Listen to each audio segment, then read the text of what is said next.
Good morning, everyone. Welcome to BodhiBrew, offering advantage through insight. I'm your host, Confidie Collin, Creative Director of Bodhi Research Group. In today's episode, we cover building and leading world-class teams, an elite warrior's perspective with retired U.S. Navy SEAL, founder and CEO of Community First Project, Andrew Sullivan, CEO and co-founder of Norfolk Green Ventures, John Soukas, and our Managing Director of Investment Research, Pierre-Philippe Ste-Marie. Andrew Sullivan is a medically retired U.S. Special Operations veteran with nearly 20 years of service. Since retiring in 2020, he founded Blue Force Strategic Action Group, and he has advised multiple organizations on advancing mental health support for veterans and first responders. John Soukas is a seasoned hedge fund investor with nearly 30 years of experience.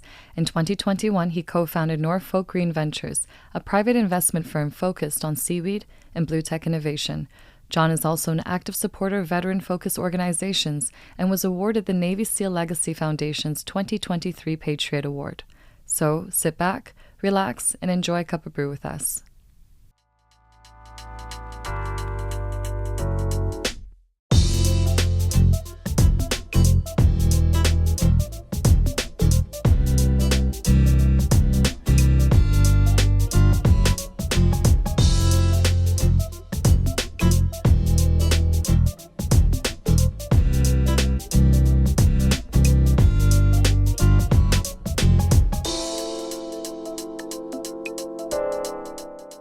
Good morning, everyone. Welcome to BodhiBrew. Today we have John and Sully. Gentlemen.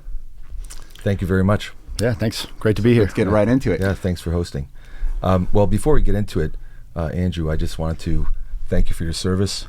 I know the sacrifices that you and your colleagues have made, and I'm incredibly grateful for what you've done. So thank you very much. I appreciate that. Thank you. Great to be here. So we're talking about teams today. I think there's a lot of parallels between your community and the investment management industry. And when I think about, these parallels, three things come to mind. One, how do I identify a talent? Two, how do we lead and execute on a plan? And three, culture. You've been an elite warrior and a leader for, most of your adult life.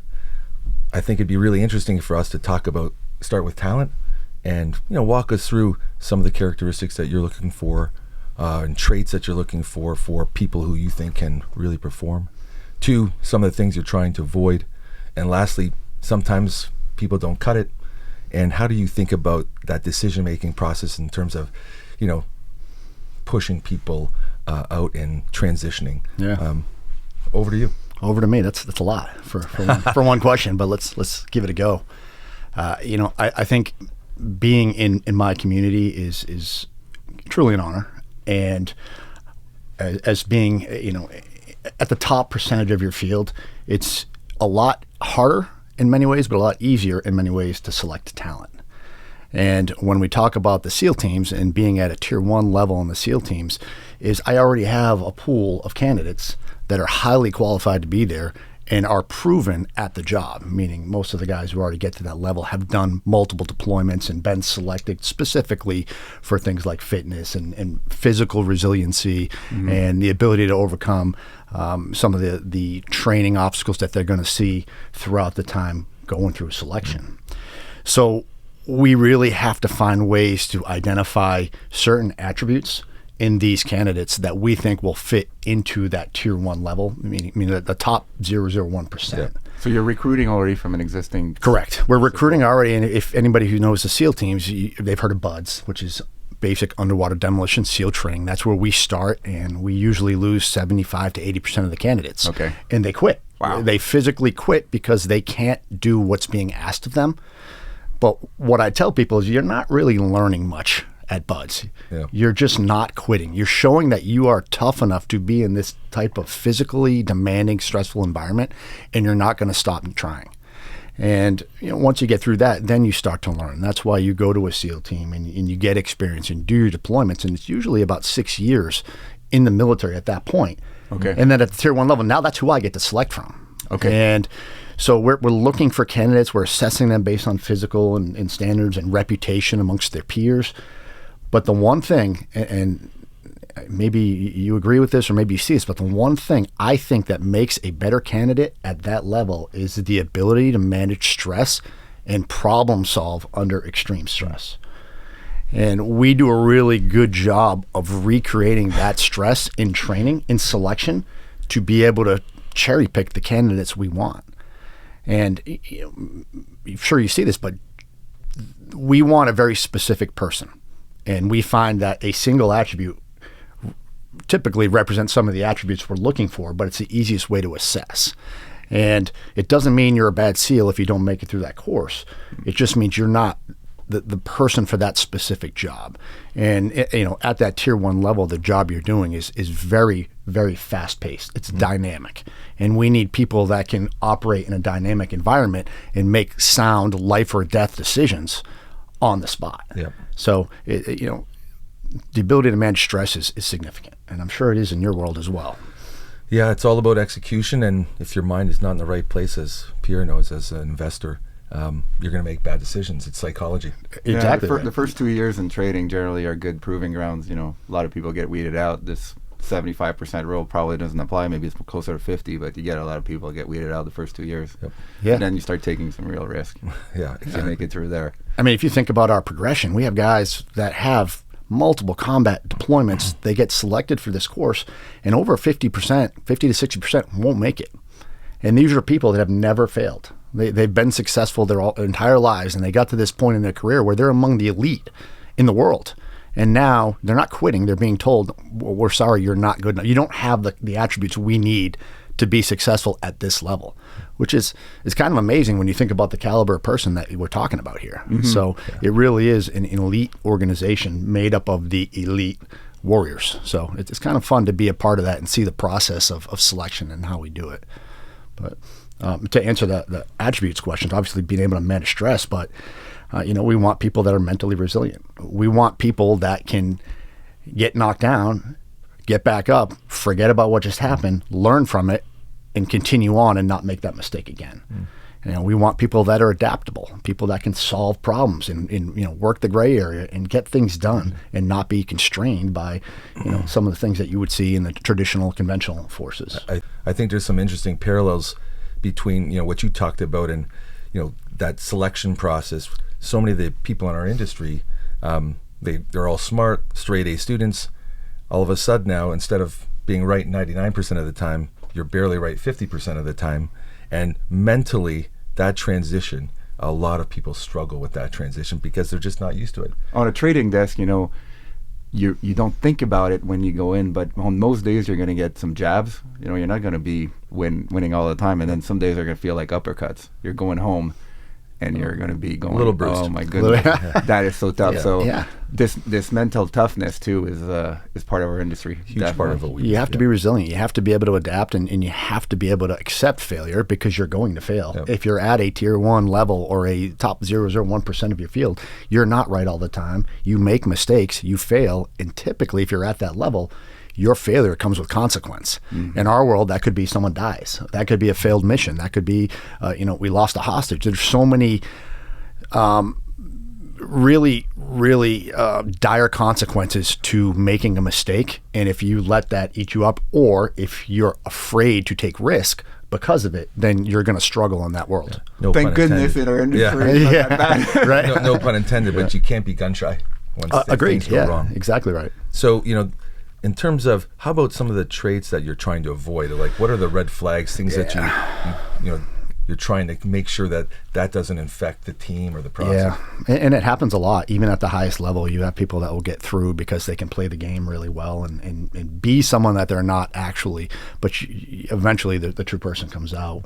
We prioritize teammate over everything. Since day one in training, you have a swim buddy that you'll never go through your time in the teams again without having a swim buddy attached to you. It's a phrase we have: team, teammate, self. Everything about the team, mission comes first. Teammate, team, and then self. Teammate, self. So an example being, if we come off an operation and we're cleaning our gear, we do our debrief about the mission where everybody has a voice and a say. What do we do right? What do we do wrong? How do we fix it? How do we make it better for the next time? Then we put our gear up, and it's always the team gear first. The needs of the team exceed the needs of the person. Then we help our teammates, because you'll have people with a breacher. So I've got a bunch of chargers or whatever it is you might have, you need help. Then When all that's done, you take care of yourself. From an organization perspective, I think a lot of organization would benefit into tuning in that mentality of the team first. Yeah, having that mantra on the wall when you walk in the door every day, team first. Yeah. I would 100% agree. The with regard to the attributes, so if you can't be that teammate, if you are arrogant, if you are ego-driven, if you can't take accountability for your actions, then you're not the person we want. And I know I've told you the story. It's not something I would tell online, but we had a situation where we brought someone into our organization. We knew very early that there were issues with this person with regard to ego and arrogance, and it led to a failed hostage rescue operation where that one individual basically cost the hostage their life, and all because we didn't hold that person accountable as leaders. Yep. But that person also didn't hold themselves accountable and should have never been there in the first place. So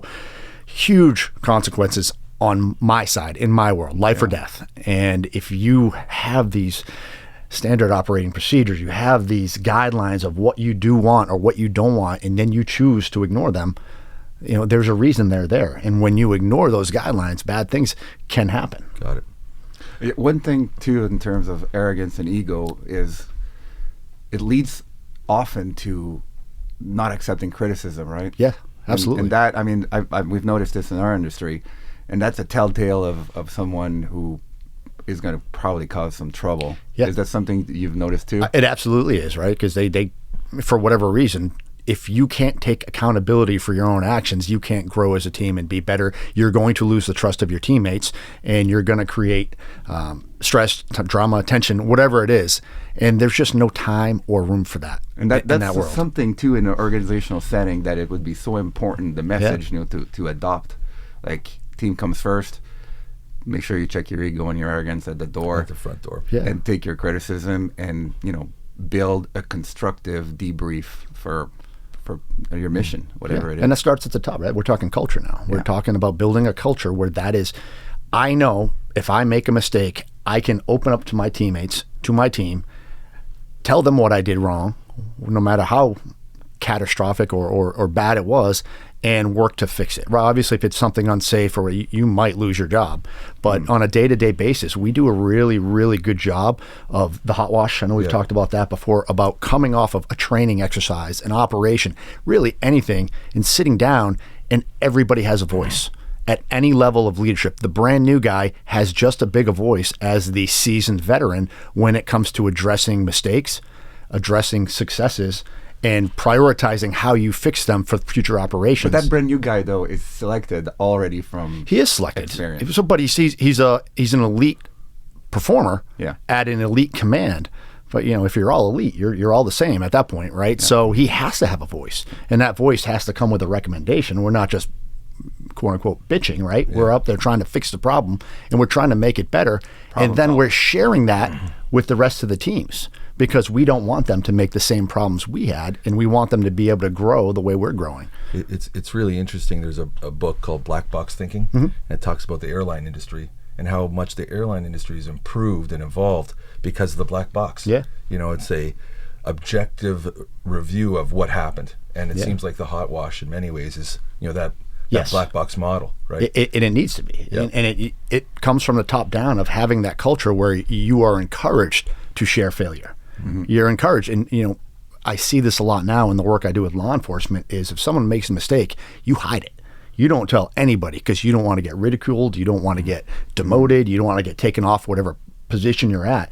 And what that does is you don't fix mistakes and you don't prevent them from being made again. That's a problem. It's a huge problem. And in law enforcement, these people carrying guns. So some of those problems could lead to critical incidents. And it's if you change the culture to that being acceptable and encouraged, it fixes a lot. And that directly affects morale, which comes back to affect culture. So it's the OODA loop, right? Yeah. It seems like it's pretty rare, but I guess occasionally some people don't cut it. Yeah. If you could just talk to us a little bit about the process involved in that decision, how that works, how you think about it. It's when you have people that perform at that level routinely, it's very easy to spot the person that doesn't. And it doesn't mean necessarily performance. We could have someone who's the best shooter in the world or the best operator in the world, whatever. But if they can't assimilate to that culture, then they can't be there because they're having a negative impact on the mission, right? And if you impact the mission negatively, then you shouldn't be on the mission. And so we look for these people that can't take accountability, that want to place blame in other places other than saying, hey, I did this, here's why, here's how I'm going to fix it. And then they don't make that mistake again.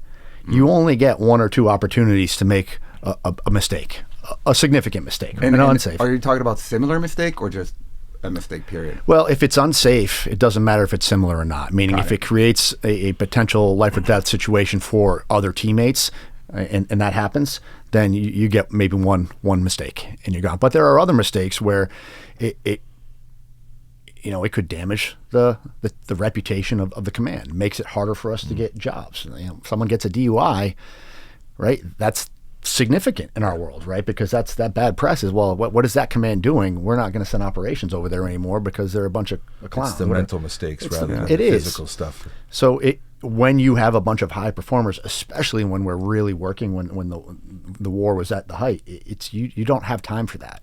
And when it happens, it shines like a star, right? Yeah. You see it every time, and you'll get counseled and you'll get advised and mentored, and you have to be willing to fix yourself. You have to be someone in that community who is always trying to improve and be better, and you have to take that criticism constructively and then use it to be that better person and then mentor the people coming up behind you not to do the same thing. So I guess the talent identification part, it's all about getting the right mindset, a group of people that are willing to sacrifice the team. The team is first. Always the team. Yeah. And in finance, it's unfortunate.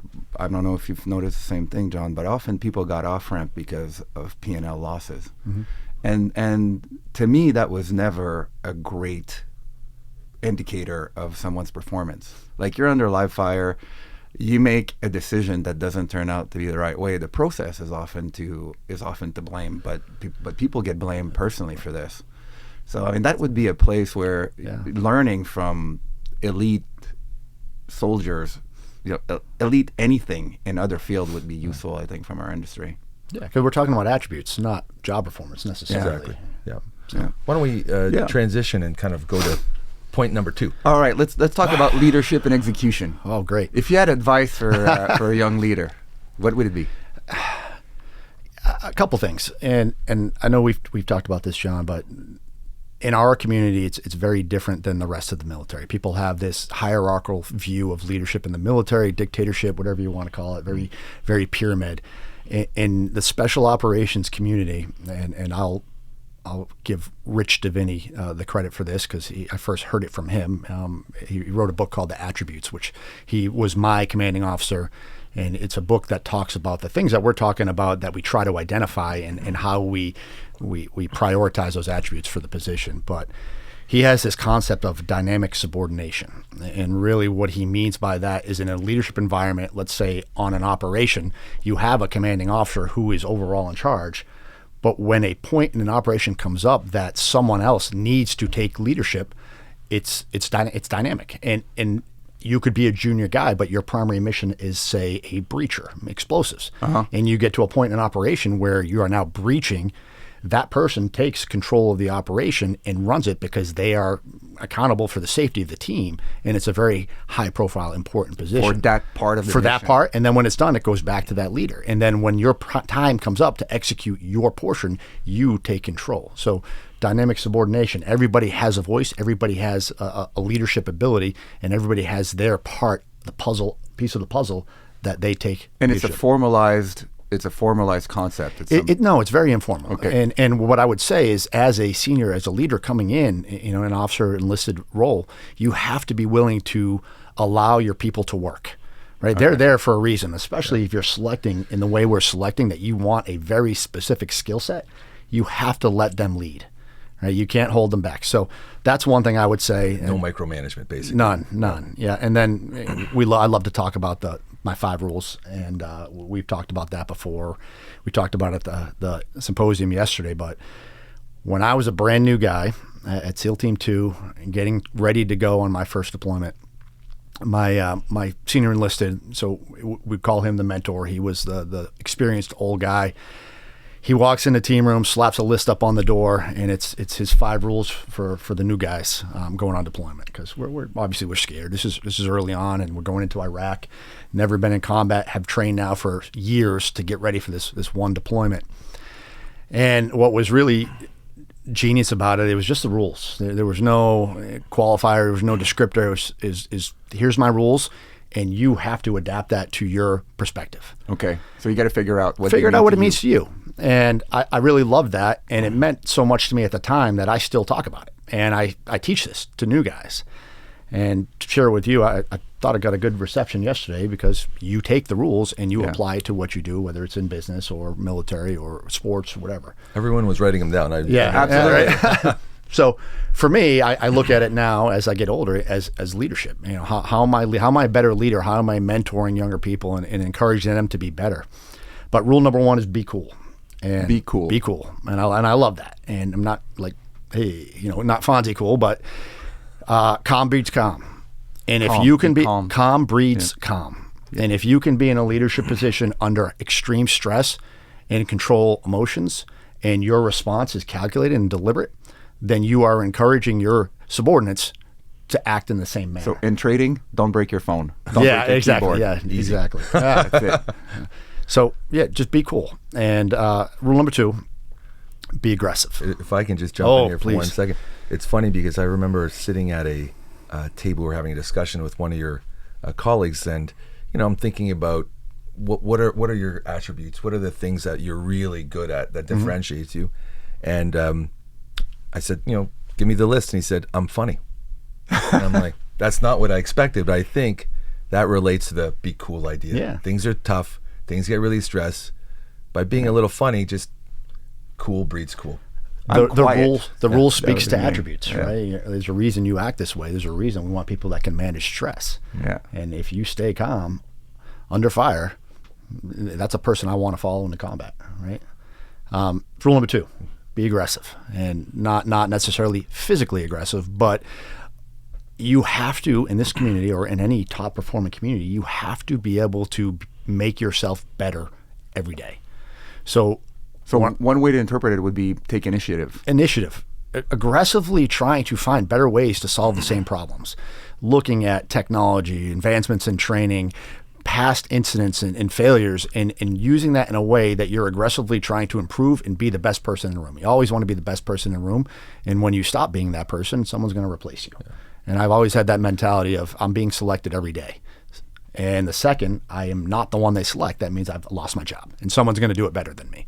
So I'm always aggressive in finding better ways to perform and to improve. Be cool, be aggressive. Be cool, be aggressive. To me, the aggressive part, and I think this is a challenge in our industry, especially when you're struggling, you have to go on offense. You can't win unless you score points. You can't just sit back and be on defense and win the game. And as a risk taker, you have to take risks. Absolutely. You have to go on offense. You have to be and aggressive. There's so much unknown as well, and especially in my world in war, there's so much unknown. I can only control the things I can control on my end. Once I go onto the battlefield, I don't know what the enemy's going to do. But I tell you what, I am aggressively researching them and trying to find out their latest tactics and reading intel reports so I can understand the decisions I can make to hopefully mitigate some of the risk of the unknown. And it's a nonstop process, and you have to be willing to do this constantly. All right, where was I? Rule number 3. Rule number 3. Be deliberate. Be deliberate. And we have a saying, and you have a similar saying, but plan your dive your plan. Yeah. Plan to trade to plan. And there you go. And it's about managing the unknown. Because in this high-risk world, there's so many things on the unknown that can affect you negatively that if you're not prepared to manage the unknown or manage the risk that comes with it, then it's going to be really hard to be successful. And you control what you can control. So we are, our procedures, our methodology, especially when it comes to tactics, it's very deliberate. It's controlled. It's predictable. Meaning I know everybody on my side with me already knows what I'm going to do, knows the decisions I'm making, because we have run through it so many times, and it's very deliberate, and we stick to that plan, and we only veer when an external stimulus drives us to leave that plan. But then you come back to it. And then we go right back to it. Correct. Right. And hopefully we've planned well enough that we're already accounting for that type of unknown. And yeah, it's helped us out a lot. It's a great rule to live by. Absolutely. In trading too. I mean, it helped me a lot. It absolutely is. And another thing I think people tend to I don't know what associate with, but I teach us to this day is the thought of right decision, wrong decision, indecision when it comes to being deliberate. If you are deliberate in sticking to that plan and following something that's fairly regimented, then you limit or you really get rid of that indecision. Yeah. Indecision kills. It's the in worst. my world. It's the worst enemy. Paralysis by analysis, whatever. It's the worst enemy, maybe except for unsafe decisions. But I would rather my guys make the wrong decision and we fix it than them not make a decision. And I always point to Uvalde, Texas, the school shooting down there, where you had all these officers show up on site and nobody made the decision to go, and these children died. It's not because they didn't want to be good at their job, didn't know how to do their job. It's that they'd never been taught to do their job in this type of incident. Yeah. And I don't know what you expect to happen when you put someone in a life or death situation without training, but this is the normal outcome. Yeah. And we really prioritize that in the tactical world, that you have to make a decision. And what makes us really good at the elite level, at the tier 1 level, isn't that we don't make mistakes. It's that we aggressively make mistakes and then we fix them dynamically. That's it. On the spot. And it's seamless. Yeah. Dynamic problem solving, because you know how to manage stress. Right. So it goes back to that first attribute that we look at. All right. 4. So 4 for me speaks to culture, speaks to values, it speaks to trust, and it's do the right thing. Do the right thing. Do the right thing. And it seems so simple, but it can have the most catastrophic of effects when you do not do the right thing. And when it comes to being a leader and making decisions, you can't make the easy decision. It is a Bodhi research tenet. Do the right thing. You have to Absolutely. be, and I think about this from what do my people think about me as a leader? And if I'm taking the easy road and making easy decisions and not taking the right road and making difficult decisions, then I am losing my culture, and I am losing trust from my people. And trust at a dynamic command, or something where I'm asking people to follow me into war and get my back, and I got their back. There has to be trust. It has to be unspoken. Yeah. It's everything. And that starts with doing the right thing, in my opinion. So, all right. That was 4. Number 5, and I love this one because it to me, this is SEAL culture, and it's act like you own the place. But you said no ego. No So arrogance. I mean it as confidence, not arrogance. And to me, when I think act like you own your place, I think about taking responsibility for my actions. I come into a room, I am confident in my decision making, I am confident in my training, in my ability to execute, and I am the person in the room who, it stops at me. I know what I'm doing. I am exuding that. My people see that, and they are confident, and they trust me, and they know that I'm going to do the right thing. I'm going to be deliberate. I'm going to be aggressive. I'm going to be cool. And now I am just exuding that in the whatever room, whatever atmosphere that I walk into, and that builds culture. That builds team, right? And you told you we prioritize team over everything else. Yeah. So just having that attitude of confidence, it changes the dynamic of the room. And also, like you mentioned a point I think is very important, which is the responsibility that comes with it. You know, Yes. Act like you own the place, meaning it also means it's a form of ownership. Yeah, the buck stops with you. Correct. And from an organizational perspective, that's also something that is really worthwhile considering. A lot of people say, "Oh, that's not my responsibility," but in the end, you know, Be accountable. Yeah. that's it. You That's own the absolutely- place. That's you. Like, let's focus on The that. good and the bad. Right. That's very nice. Why don't we transition to culture? And we Sure. talk about culture a lot in our industry. I know the special sauce. I strongly believe that it really differentiates the great from the good. And it always reminds me of a quote by Phil Jackson, very famous, well-known, accomplished basketball coach. But in his opinion, culture makes the we greater than the me. Yeah. And can you talk a little bit about culture in the community and some best practices and things that might help us do our jobs a bit better? You can obviously tell by the conversation that culture is paramount to everything we do. And my advice would be, for any organization, you have to identify the culture that you want. And if you're in a very siloed organization where people are ego-driven, self-driven, it's very hard to build a culture with a bunch of individuals.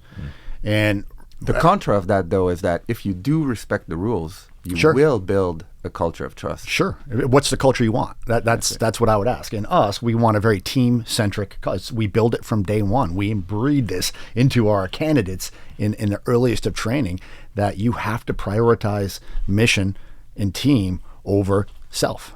And that is our culture. Teammate, self. You'll ask any SEAL, they will tell you team, teammate, self. Before we leave, could you tell us about Community First? Of course. So everything we've talked about today in retirement, I've brought into my organization. I started a nonprofit in 2022 called Community First Project. And what we do, we touched a little bit about law enforcement earlier, talking about Uvalde, is I saw a real need to reform how police train. And specifically when it comes to critical incident response, meaning active shooters, domestic terror, high stress, high threat. And for all the reasons we talk about SEALs needing these characteristics, well, law enforcement, they don't select for that. They hire people based on other conditions that they do 99% of the time on their job. And then when they are put in this life or death situation, they fail. And I am someone who has this unique knowledge set and can teach it, but money was the reason it wasn't happening. So I started a nonprofit. I started raising money. And when I raise money, it goes right back into law enforcement, because I'm a parent. When my kids leave the house, I want to know that the only people that can protect them, police, in these incidents, know what they're doing. They're trained. And are going to save their life. They're right? trained. They're trained. Yeah. And so Community First Project, we've been doing this now 2.5 years, raised a good bit of money, and we have scaled to 14 states, and we're speaking to departments in about 30 states. But at the end of the day, we just want to fix the culture of law enforcement, and we want to prioritize training for critical incidents, the way any organization would train for high risk, high stress scenarios. That's wonderful. That's great. Really cool. Thank you. John, John, thank you very much for joining us on BodhiBrew. It's been a pleasure. Thank you. Absolutely.